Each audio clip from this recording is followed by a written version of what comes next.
Bismillah ar-Rahman ar-Rahim. Assalamu alaikum wa rahmatullahi wa barakatuh, and welcome to the second Ramadan annual webinar series. Today is the second day of Ramadan, so we welcome you and we welcome our guest today, very special guest, a brother who's been in the public eye for many, many years, and we'll try to explore today much of what he has accomplished throughout his life. So I welcome Brother Anwar Ibrahim from Malaysia, who is today the leader of the opposition, and of course was for many years part of the government, as he was a minister of many government agencies, and as well as a leader, a political leader in the governing party and now in the opposition. I also would like to welcome my co-host, Dr. Hussein Al-Qazzaz from Insan Center for Civilization Studies here in Turkey. Welcome, Brother Anwar. And thank you for joining us. I would like to start to ask you first about, your childhood, how you were raised, and what kind of values that affected you, influenced you very early on in your life. Who impacted you as you grew up? Of course, you were born in 1947, at the time, obviously, that right after World War II, and so on and so forth. If you can tell us a little bit about your early life.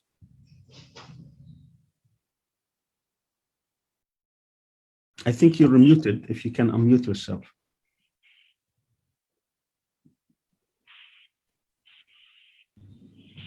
Well, first, Ramadan Kareem, Kul Aam wa Antum bi Khair, Sami and Hussein.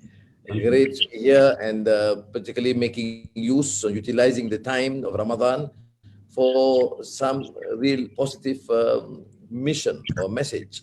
And reminds me, when you're talking about when we were young, I remember reading Muhammad Hamidullah, the learned, the late Hamidullah from India, who was later, who played an immense role in setting up the Islamic Center in Paris.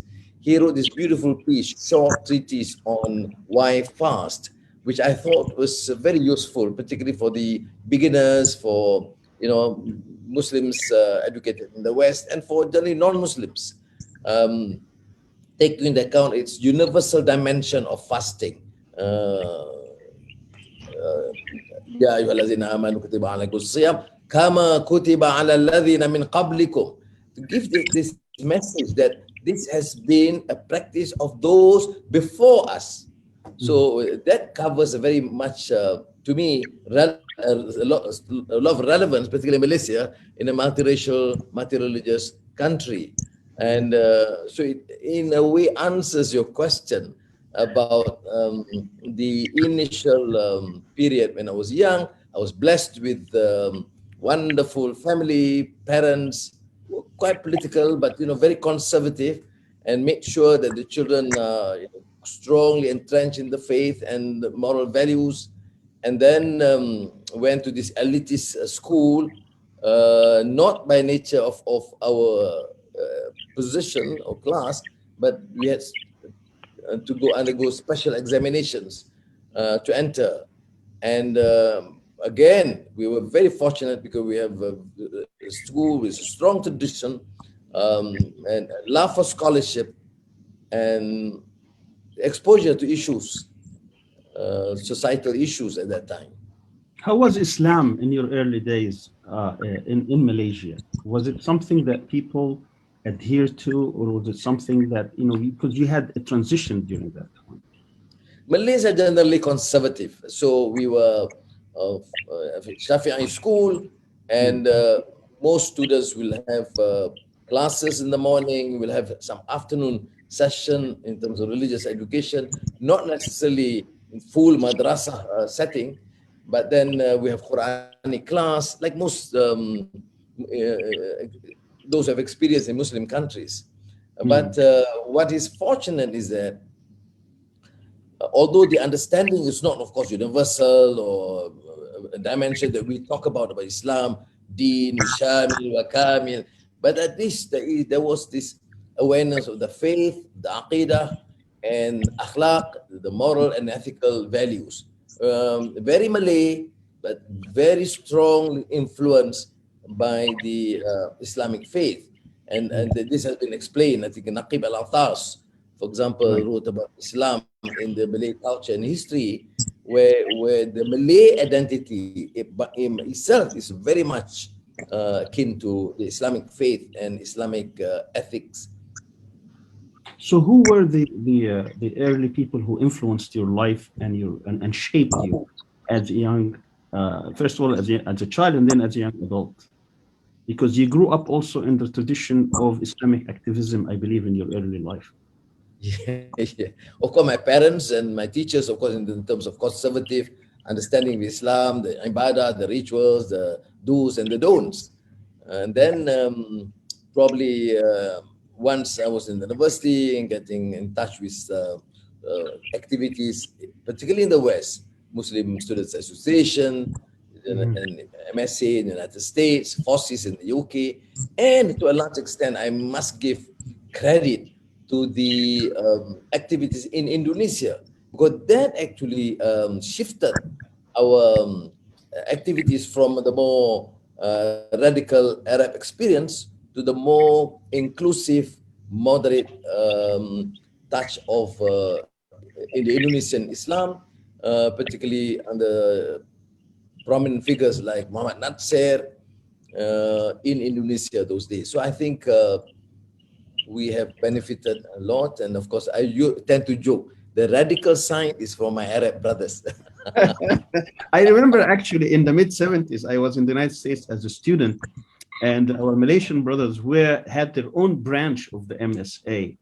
And there was a lot of stress on spirituality, on building the nafs, and so there was a lot of that part.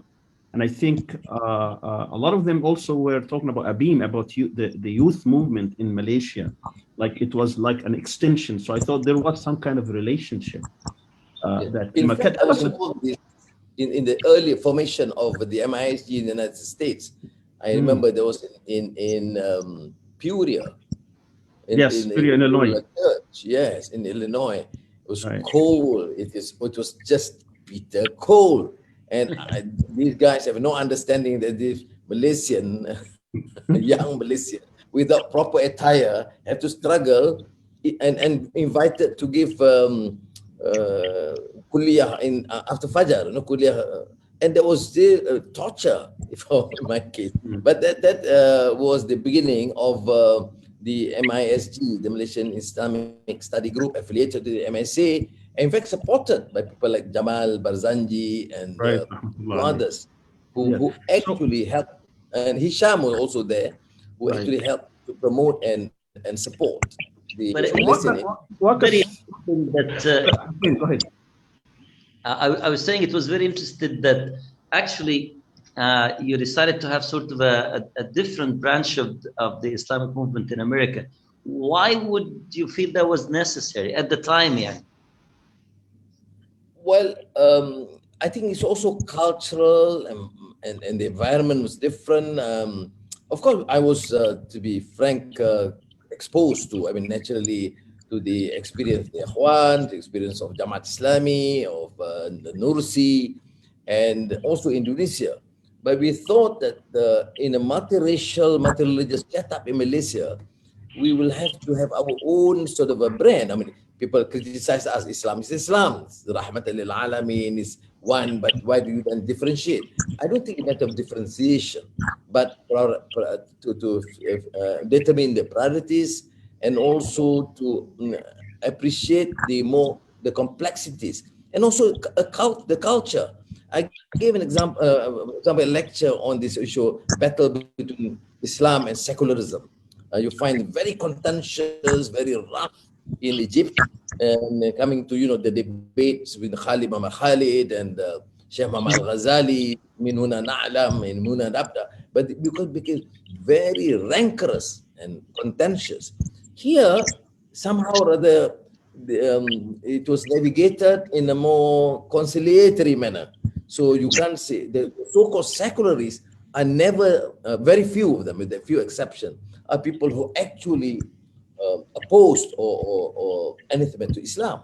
Similarly, the Muslims would realize that there must be some manner of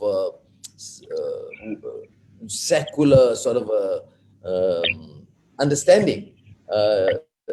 I think it's of course dangerous to use secularism, because secularism can be laicity, can be. But what I mean is there is somehow an effort to negotiate our ways and navigate so that there is no real battle or conflict as we have seen in many of our Muslim countries. If you could walk us, Brother Anwar, about your education till the point we got involved in government, in the governing party back in the early days. You're not suggesting it was a mistake, right? Now, I was in the university, was very active, so initially you get access to all the government leaders and opposition from UMNO, the ruling party, and also the opposition Islamic party then, and also the non-Malay parties, the left and the Chinese-based Democratic Action Party. I think our position, I think to the credit of many of my colleagues, whilst leading ABIM, I was also leading the Malaysian Youth Council, which is a conglomeration of all youth groups, including Christian Workers, Methodist Youth Fellowship, Hindu Youth Council, Buddhist in Malaysia, and it's very mixed. So naturally, the tradition of effective dialogue has been an ongoing process, not in terms of contentious debate, but to seek an understanding. Of course, there were difficult questions on polygamy, things like that, but there was always this sort of preparedness to learn, appreciate, lita'arafu. And I think that was the beginning. Then upon graduation, I was getting more concerned about issue of poverty, issue of corruption. And when there were massive demonstrations and protests among the poor farmers in the provinces in the north, I supported and landed me in prison without trial for almost 2 years. No regrets. I managed to recite and memorize more Quran and read more books. You know the experience, I mean, these things. Right. So that experience shaped you in a way, it toughened you more about politics. It made you more determined to continue. Yes. It was an experience. You think in order to affect change, you realize that it's more complicated than a series of sermons or pronouncements or exhortations. You actually need to understand the complexities of the society, that those in power would use all the resources available at their disposal to ensure that there is no change, particularly when you talk about a strong anti-corruption drive, an economic policy that cares and concerns itself for adalah, ijtima'iyya, social justice, which was partly only as a slogan but never operationalized.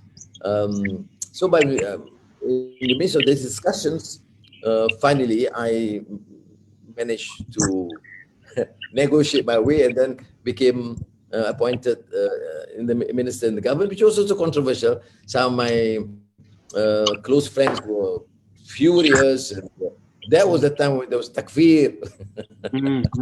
So I've been a Kafir for a number of times. I'm interested to know, because you were very young minister. You were one of the youngest ministers in government at the time. Yeah. And you were, yes. And you went through different ministers. I mean, you went through the government, education, and then eventually and other ministries, and then eventually as deputy prime minister and finance minister. You had like the whole range of political experience. Tell us about your reflections about that period, and how would you evaluate that in terms of your understanding of what someone who was active in from a standpoint of an Islamic perspective and then get into government. How did that shape your view, your worldview? Well, I've said incidentally last week in the dialogue with the Professors' Council, they asked me whether I have any regrets of joining the government and finally getting kicked out and sent to prison. I said no regrets, because the experience was immense and very valuable. I was the first Minister of Youth, Culture and Sports, naturally, because I was very young. And even in culture, that was when I started bringing in. There was Kama Abul Majd, there was Ismail Farouqi, there was, talking about culture, not in a, narrow, blinkered view of dancing and art, the limited understanding of the art. I mean, no qualms about traditional dances. I'm saying to confine it to that level. So actually, as a youth minister, then you give a lot of exposure and understand that the youth wants a voice. This was after the revolution, youth revolution of the 70s, and the Paris Latin Quarter protests and the support for Che Guevara and Ho Chi Minh and Che Guevara. So you see the experience in Malaysia is quite unique. Even we were very Islamic, but our exposure to the Che Guevara and Ho Chi Minh was there, immersed. And then when you become minister, the understanding is better. I went to universities, engaged with them, have series of dialogues, some very rough, some very difficult, but that was the tradition that we set. Then became, of course, Minister of Agriculture. At that time, Muhammad Abu Saud came, very interesting, very learned scholar. I love him very dearly. And he then started giving me some solid advice. Anwar, you are a minister, so what? I said, of course, I have to do my work. He said, when you're talking about agriculture, who decides? I said, of course, the planners, the economists. I said, why do you go ask the farmers? Why do you go down and talk to them? This is Mahmoud Abu Saud. This is Dr. Mahmoud Abu Saud. Yes. Yes, the famous economist, the Egyptian economist. So I was very fortunate because I started listening and reflecting, then you realize that there was a need for change. Then I became Minister of Education. And of course, you have the Japanese experience, experiment in terms of educational reform, but also invited this former Minister of Education from Jordan. Jordan, yes. Allahumma salli ala Sayyidina Muhammad. I miss his name. Who passed away Kilani? last year. Kilani? Was No. it Kilani? No. Not Zaidan. No. Ibrahim Anyway. Not Ibrahim Zaid Kilani, no? No. He was minister for a short period under King Hussein. But that experience helped because then he told me about maybe Ishaq Farhan. Allahumma sallam. His great brother Ishaq Farhan. Yes. By the way, he prepared an excellent Palestinian dish every time I see him in Amman. So I don't get this feeling of being too confident, too assertive, too arrogant to embark on policies before I listen. Not only to the listen experience, the scholars here, then the Japanese experience, then of course very much Western because everything was from the West, the experts, everything was from the West, the thinking. But I also checked from people who have had experience, like in agriculture, Muhammad Abu Saud, in his education, Ishaq Farhan.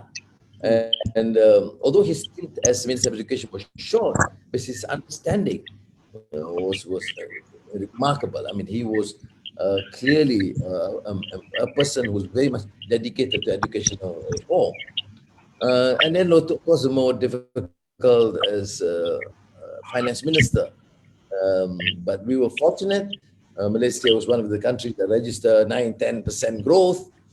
We had, but I had still my economic policies is somewhat more guarded and conservative.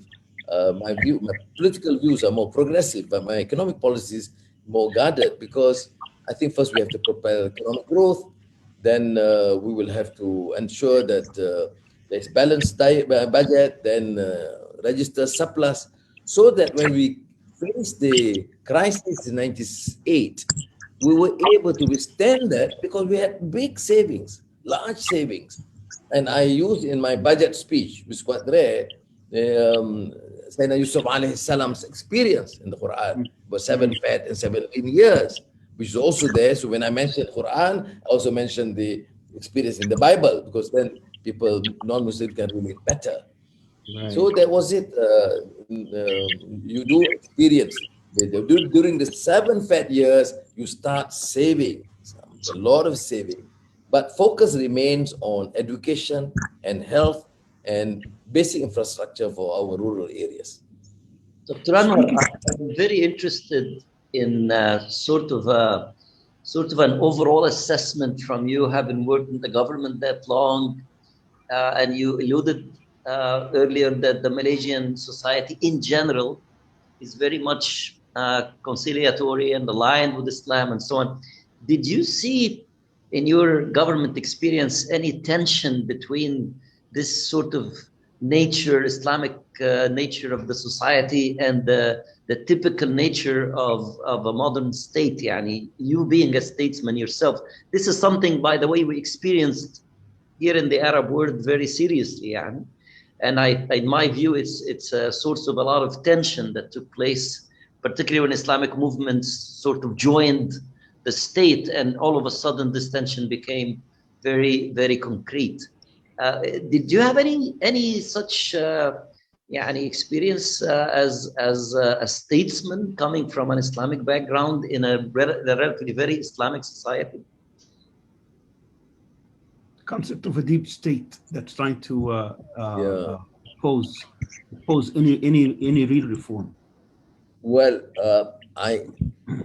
You paid the price for it. Relative to the experience, say, in the Middle East, in the Arab world, ours is certainly more conciliatory in that sense. But it is not correct to deny the fact that there were tensions, because they were also called from the extremist trends both ways.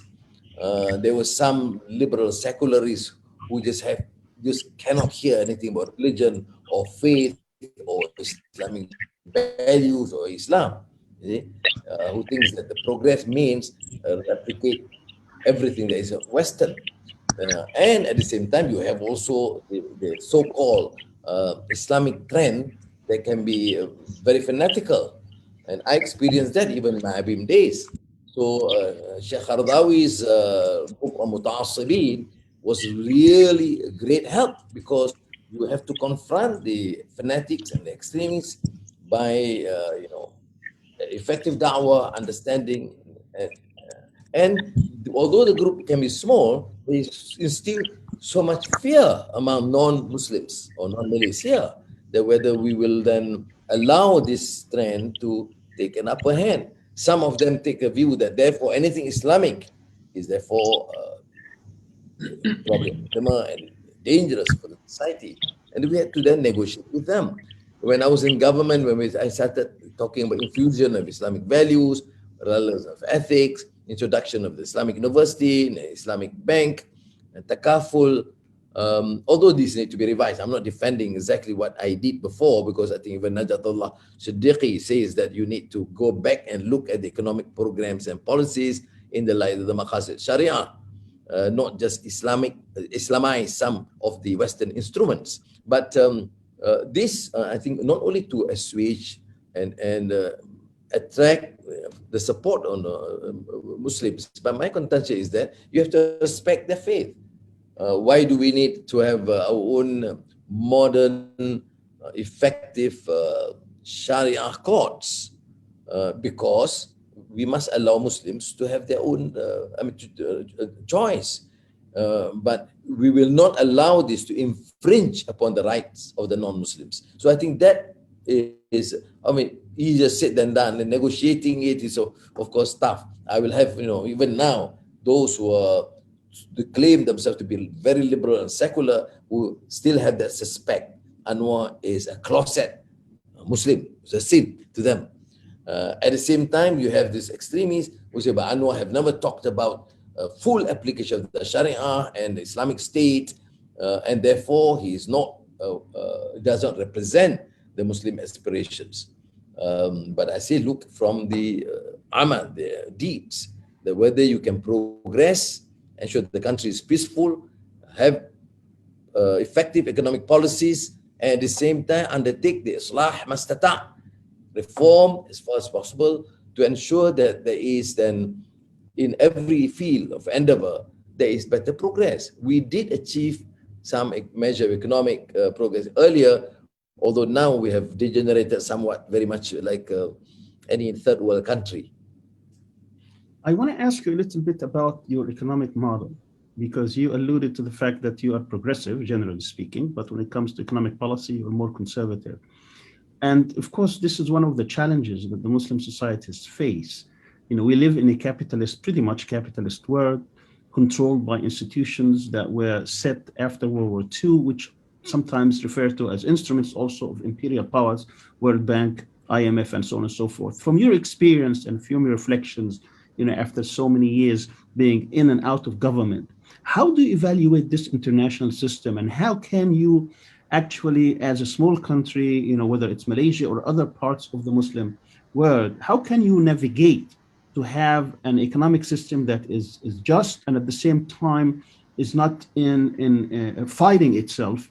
How would you present your economic model that can reflect Islamic values and not be part of a capitalist system that eats away people's rights? Well, I think to navigate this is more not simple, but people do understand the need for economic reform better than 70s or 80s. You have another Siddiqui or Khurshid Ahmad or Monzar Qaf, or people like that talking, and it becomes very exclusive because they think there's too much to challenge the dominant capitalistic system. But they realize now that the unbridled capitalism would lead to further exploitation, great disparity and inequality between the very rich and the very poor. It is affecting not only the United States, but every country that adopts the capitalist system. And I think that, therefore, to suggest a reform, I mean, to talk about Piketty or Stiglitz is not something anathema. People do accept it and willing to have an exchange. I think whilst some ingredients of capitalism in terms of investments, domestic and also foreign direct investments, is necessary to prepare the economy, protect the environment, and then also to make sure that there is a lot of concern and empathy for the plight of the poor and the marginalized from all communities. In Malaysia, despite that we essentially a Malay Muslim government all these years, the number of the poor, the downtrodden, the marginalized among the Malay Muslims is far greater than the rest. But at the same time, in embarking an economic policy, we have to be transparent and coherent and just, which means while tackling the issue of poverty among the Muslims, we must at the same time ensure that justice prevail for everyone, our citizens, be it the minority Christian or Hindus or Buddhists or enemies in some of the remote provinces in Sabah and Sarawak. So I think there must be a resolve to continue some sort of strong ingredient of capitalist economic policy, but then with strong emphasis on the issue of social justice, economic justice, which is not necessarily new. Recently, during a seminar, I was making reference to the Indian experience to the giant nationalist Ambedkar, who represent the untouchables, the Dalits, was saying that don't talk about political democracy. We must also talk about social democracy, because there's gross disparity, inequality, and injustice in India. And I think when I articulate, I would say, this is what my position is as a Muslim. You can't be talking about economic policy that enrich the rich, embolden the rich, and the poor. And I would say that's what the great Indian leader Ambedkar said, or Gandhi. So this, Sami, I was saying, is important in Malaysia. I was, severely criticized because they say Anwar will not finish his speech other than quoting the Quran and the Hadith. We'll talk about Confucius and then somehow or other some Western scholars, because they think that we must always be in juxtaposition. I don't believe that all sort of positive ideas should necessarily be in juxtaposition. You get the hikmah from wherever you can find it, right? Right? Yes. Okay. And before we get into the current situation in Malaysia and across the Muslim world, I just want to ask you a little bit about your educational view, because you started universities, you started institutions, you were an important part of the triple IT project on IDEA, and you have a lot of impact on the system of educational system, both in Malaysia, also across the world. If you tell us a little bit about your educational philosophy and about particularly in higher education. I mean, why you ask me difficult questions? I'm not because a you can answer professor. No, of course. I mean, education, ta'lim, must be also ta'dib. So I think that essence must be there. This attempt to just clamoring and absorbing knowledge without wisdom. I mean, I mentioned it's not only between ilm and hikmah in Islamic context. That's what S. Eliot talks about: information, knowledge, and wisdom. Those days when I was younger, I used to quote Kennedy's inaugural speech on assimilation of knowledge and dissemination of truth. Whatever he meant at that time, it is relevant in our context, because it's not only to assimilate knowledge, but to disseminate truth. That's one part in terms of philosophical underpinning. But our failure is also because our emphasis on education is secondary to many others, armaments or defense, etc., etc. And that has caused major pain and disaster in the Muslim world.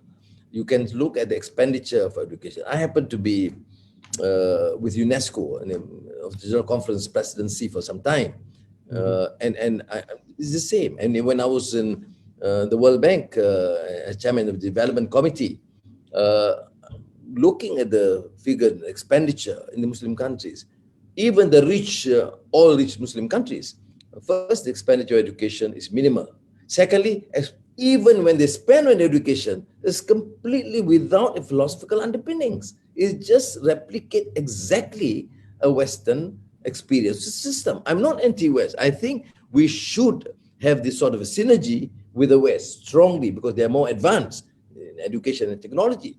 But I think we should retain our indigenous strength. I remember Malik bin Nabi's concept of indigenization without rejecting either the East or the West. So, and then the new technology, the new research. I mean, Turkey has done wonderfully well in this subject, to an extent also Iran, which is largely ignored by other Muslim countries. Now, know that I'm a great friend of President Erdogan, but I think you look at the education in Turkey in the last 10, 15 years, it's gone so high up, and not only in terms of religious or Islamic education, but in terms of research, in terms of technology, in terms of, well, many areas which I've spent some time. Of course, you are not an expert on Turkey, but I think the little that I know, I mean, this must be emulated. I've participated in some programs in Saudi Arabia when they embarked on this new university concept, and then of course Qatar have done wonderfully well. So I think I must also clarify here that it's dangerous to overgeneralize. There has been some awareness, but the awareness of keeping our ethics and values intact, which is undeniably a major problem in the world and society. People can be so grossly unjust. This portrayal of embarrassment of riches without any sense of moral concern or empathy. Something wrong with education. You see, when we get people spending multi-million dollars for a wedding, when your neighbor is suffering when not getting good education, or even if you want to extend beyond that, I remember Qaradawi again saying that you want to make sure you perform Umrah every month of Ramadan, during the month of Ramadan every year, and you ignore the plight of the poor in your neighborhood, Right. this is a sick society. Yes. Not understanding or relating rituals, including Sawm, Ramadan, fasting, to the need to struggle and champion the cause of the poor and the downtrodden. Right. My next question has to do with the current modern politics in Malaysia. You've suffered so much because you stood up to some corrupt government officials and you've been targeted unjustly for many years. You went to prison, and of course, your innocence has been proven over and over again. What is the current situation in Malaysia, particularly after the corrupt years of Najib, and then of course Mahathir came, and then he left, and what's going on? Well, what should I say? Sometimes I joke about K Sera, but realistically, we are, of course, in terms of the economic and political condition, is really unfortunate because the government lacks legitimacy. They dare not even convene the parliament. Can you imagine so-called democracy so fragile? They cannot convene parliament setting, so they declare state of emergency, and the excuse is COVID. Schools are open, universities are open, shops are open, football games, everything except parliament. So it becomes a joke because of the lack of legitimacy. But the danger is this: then because of the political instability and the lack of legitimacy, that you don't have investments, and people suffer, poverty, unemployment, etc. So I think people do realize this. This state of affairs is damaging to the country. We used to register everything in terms of foreign direct investments, growth, all indicators of economic development. Number one in ASEAN, okay, probably number two in one or two instances in terms with Singapore. But now we are the last, or almost the last, but we take great pride because we are still above Myanmar. Okay, this is the problem with Muslim governments. We are great compared to, with due respect, I mean, my Somalian friends shouldn't be annoyed by in terms of the economic indicators. You compare to the countries who are suffering civil war, etc., etc.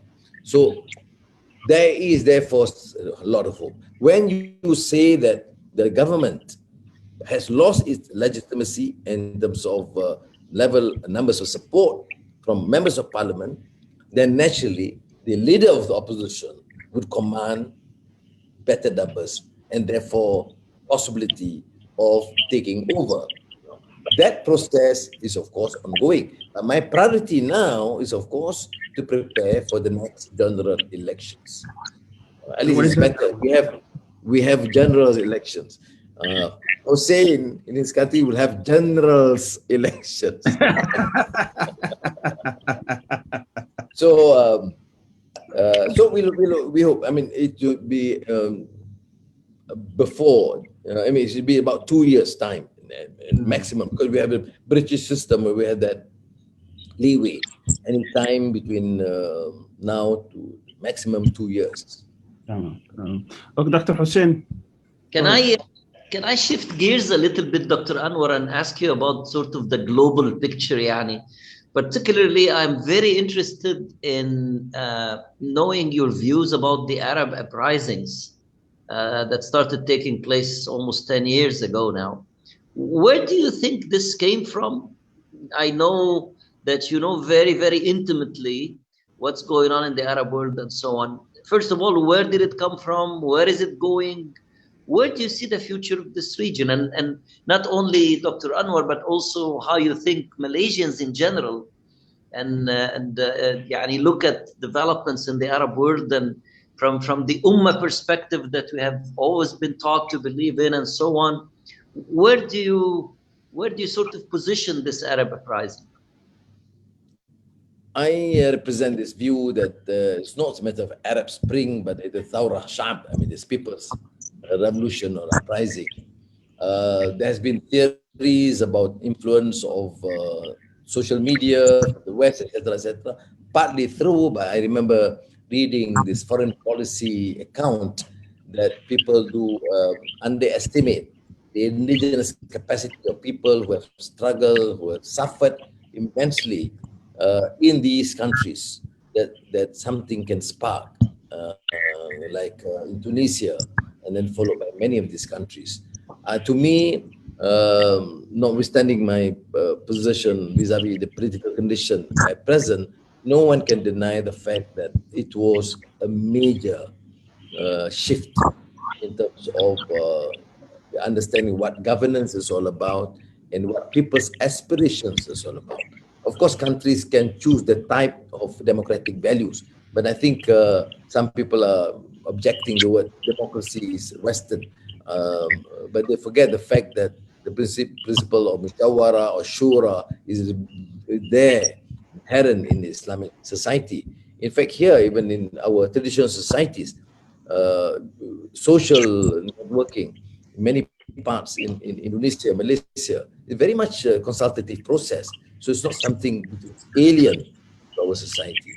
So to my mind, to answer Hussein's question, of course, you are the expert, but from my observation, and I've been, to these countries, I met, in Tunisia, of course, in Saudi and UAE and Qatar and Egypt, for example, and and so for myself, prior to and after the uprising, and it is unfortunate that things have developed in the manner that we have seen, but I am optimistic because finally, whatever measures you do, people will governments in terms of their capacity to rule in a legitimate manner and represent the aspirations of the people, particularly those who have suffered economically and seen the decline of educational standards, of health facilities provided to the people. I share your optimism, mashallah, Dr. Aaron. Thank you very much. Can I shift also, if I have time, Dr. Sami, one more time? Dr. Anwar, you have always been part of what I call the broader sort of Islamic thought and Islamic movement. You've been part of the Islamic movement in the States, Triple IT, and so on. The Islamic movement in the time of the Arab revolutions is actually going through very tough time. There are calls now for people to revisit some of the basic strategic directions that the movement is taking. There are questions about even the raison d'etre of the movement itself, and so on and so forth. From your stand, where do you think the current Islamic movement should go, given the very complex context that we are dealing with? Oh, Hussein, it's a very tough question, and I've got friends from all sides, and but okay, since I'll give an honest answer. Right, we have benefited. I mean, the Muslim world, the youth from my generation till now have benefited from the experience, the struggles, the sacrifices of the leaders of Islamic movements throughout. But we also need to appreciate the fact that the experience is one thing, and the dictates of the present would demand us to navigate in an orderly manner, in a more, I would say here, in a conciliatory manner, to take into account of the present issues and demands. I would say that you can still remain Islamic and do not necessarily hyper in terms of political Islam. I mean, I'm not against political Islam. If you are a Democrat, you are a Democrat. Why do you then subject others to and then deny people's participation? But I think, I mean, I am leading a multiracial party. Of course, the majority Muslim, but we have a vice president, not deputy, is a Muslim, a vice president. We have non-Muslim, Hindu, we have Buddhists, and then in the community we have also engulf Christians and others too. And we make very clear that this country, the majority is Muslims, the official religion is Islam, but the tolerance and the respect for other religions must be there. So let us negotiate. What can we do together to have this change or to effective reform and change? Can a country proceed without judicial independence, without free media, with an economic policy that condone corruption and abject poverty at the same time? So the answer is we can't. Now, we can't. How do we then navigate? It's got Dr. You're muted. Unmute, please. Yes. All right. I mean, if we can negotiate to get this basic platform and understanding, then we can explain to the non-Muslims. I mean, the most non-Muslims are also moderates. There are also some extreme pool who has this phobia and against Islam, that becomes Islamophobia. Yeah, they become, sometimes they sound worse than the Parisian and the and the far right, the Trumpians of the world. You have that element, but they are in the minority. So we should challenge them and say that just because we want progress and modernity, don't ask us, don't expect us to forsake our Islamic faith, values, and ethics. And you don't tell me that you should learn Islam or interpret Islam from the notion of Bernard Lewis. And then I encourage them also to probably for a change read Edward Said. At least they are familiar non-Muslim names. So I think this is working to my mind. I mean, I must express my profound appreciation to the support, not only Muslims in this country, but many of my very loyal, dedicated colleagues who are non-Muslims. Okay. So I think, like Hussein's concerned, I think probably I can't say this can be replicated in other societies or countries because they may have some different experiences. But Indonesia is a case in point. Indonesia is largely a Muslim country, 90%. But I think they have, from the beginning, navigated such a way to disallow this contentious debate about application of total Islamic State as probably understood by some quarters. And this was not new. I'm sorry, it's not new, It went on from the days of Sukarno in 1945. Well, I'm tempted to say this because it's very relevant in our even Malaysian context. Should you have an Islamic State in Malaysia? Okay. In Indonesia, they had this understanding because the vast majority of Muslims against the Dutch imperialists after the Japanese occupation. So the consensus with all leaders was to say that we will declare ourselves independent with the intention of applying the Sharia to the Muslims, something like that, or applying the Sharia, application of the Sharia. It was agreed. A few days later, delegations from provinces, non-Muslim majority, came and asked Hatta, who was then the deputy president, designate, to suggest, look, if you want to continue fair, we have no objection, you are the majority, but leave us out. We will seek our own independence from the Dutch because we will not support this government that wants to apply Islamic rules in Islamic State. So Hatta said, no, it can't be. You have to be in one state. There's no compromise.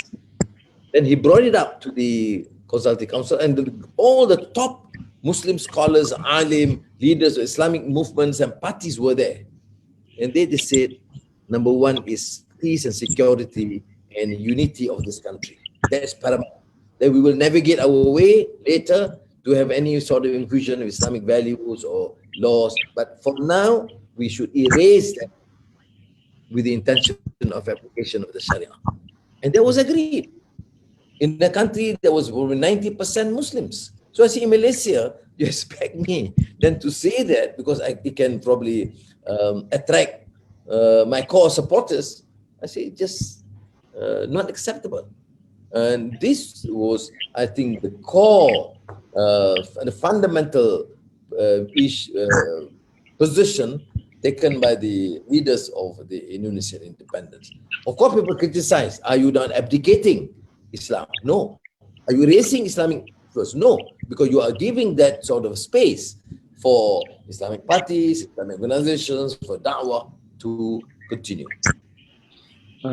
Brother Anwar, I want to talk to you a little bit before we conclude about the geopolitical situation in Asia, East Asia, Southeast Asia, with the rivalry taking place today and the competition between the United States and China.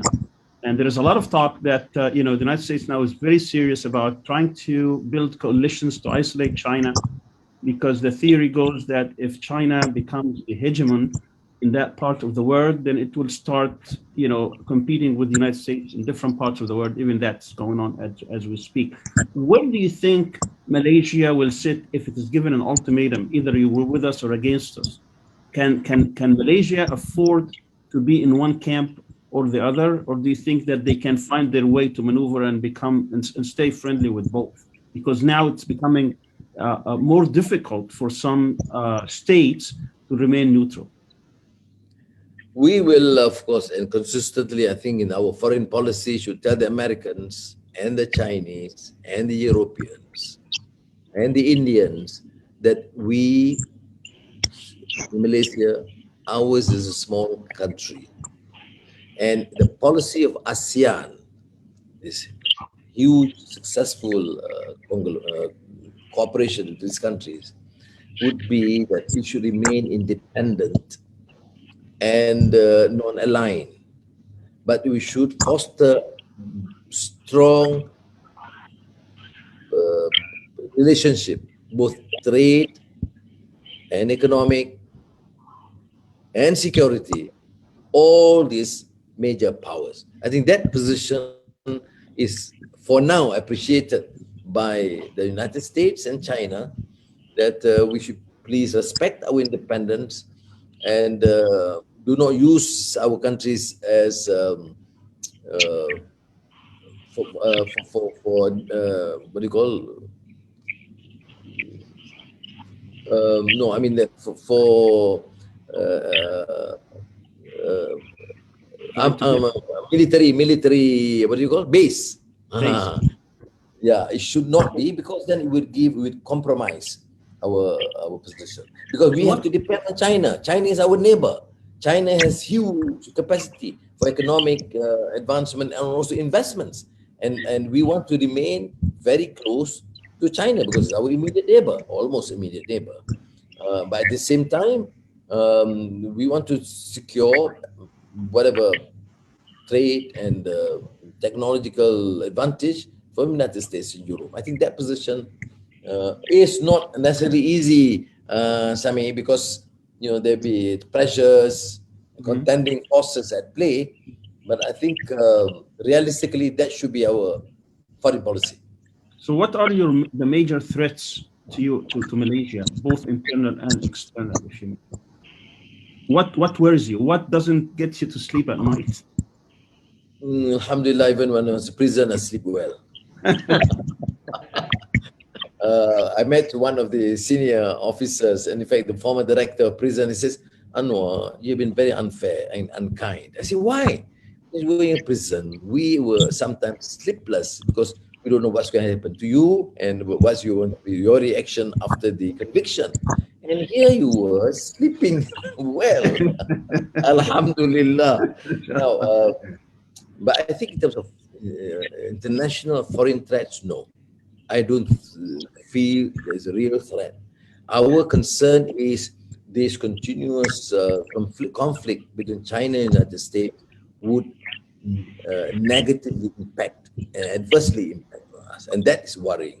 So I think for countries like Malaysia and our neighboring countries should do whatever it takes to ensure that we will maintain this sort of relationship, and to suggest to these countries, if they continue, we will remain neutral to secure our own peace and development. Internally, of course, I think the country has suffered, and the people, of course, suffer. We have never seen or registered that much of poverty and unemployment for the last few decades.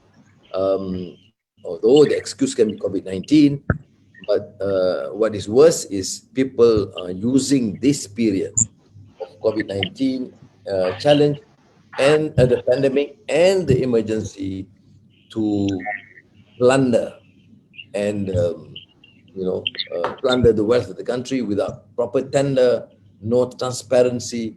So you have changes, government changes, administration. But back to your first question, then people becomes disillusioned with politics. Politics becomes so uncharismatic and low moral. And this is our also challenge as Muslims, to impart this sort of understanding that the fundamental pillar is morality and ethics in all that we do in our endeavor. However difficult it is difficult, it is challenging, it's not easy. To serve more than 10.5 years in prison is not easy. Prison is not bed of roses, my word, especially here. But if you realize that you are changing a system that's so corrupt, using religious bigotry, then you understand that it is not being an easy path. Yeah. Before we do the last question, I just want to ask you if you have any lessons, any pieces of advice to our youth across the Muslim world and beyond.